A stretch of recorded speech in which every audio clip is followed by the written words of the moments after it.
Hello my dear guys, আসসালামু আলাইকুম। Usman Sahal medical services YouTube চ্যানেলের পক্ষ থেকে আপনাদেরকে জানাই স্বাগতম। আশা করি আল্লাহর রহমতে আপনারা সবাই ভালো আছেন। বন্ধুগণ, আজকের ভিডিওতে আমি ডায়াবেটিস বা অ্যাজমা হ্রাস করে, মুখের রুচি বাড়ায়, রোগ প্রতিরোধ ক্ষমতা বৃদ্ধি করে, চোখ বা ত্বক সুস্থ রাখে, গেটে বাত ভালো করে, হাঁপানি বা অ্যালার্জিক রাইনাইটিস দূর করে এমন একটি মেডিসিন সম্পর্কে আলোচনা করব।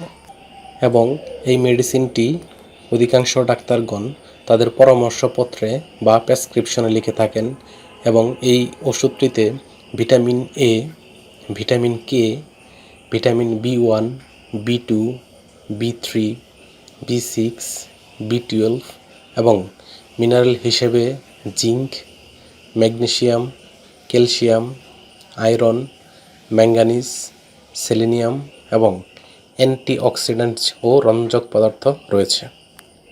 এমন একটি ভিটামিন, মিনারেল ও অ্যান্টিঅক্সিডেন্টযুক্ত ক্যাপসুল যার নাম হলো লিনা ক্যাপসুল, যেটি 250 মিলিগ্রাম বা 500 মিলিগ্রামের হয়ে থাকে।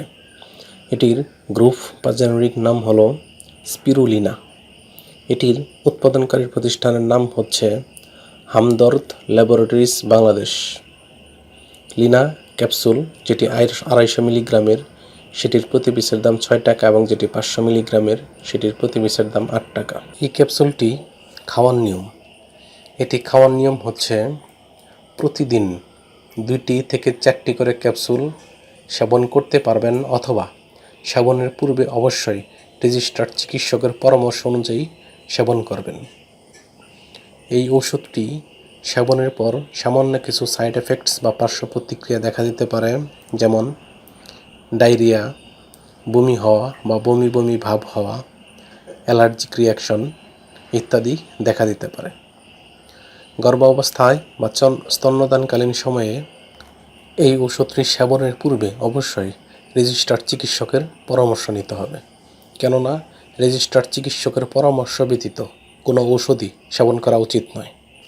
এই ওষুধটি আলো ও তাপ থেকে দূরে 30 ডিগ্রি সেন্টিগ্রেড তাপমাত্রার নিচে এবং শিশুদের হাতের নাগালের বাইরে রাখতে হবে, এবং একই সাথে যে কোনো ঔষধ ক্রয়ের পূর্বে অবশ্যই ঔষধের উৎপাদন তারিখ এবং মেয়াদ উত্তীর্ণ তারিখ দেখে নিতে হবে, কেননা মেয়াদ উত্তীর্ণ ওষুধ সেবন করলে মারাত্মক ক্ষতির সম্মুখীন হতে পারেন কিংবা মৃত্যুও হতে পারে।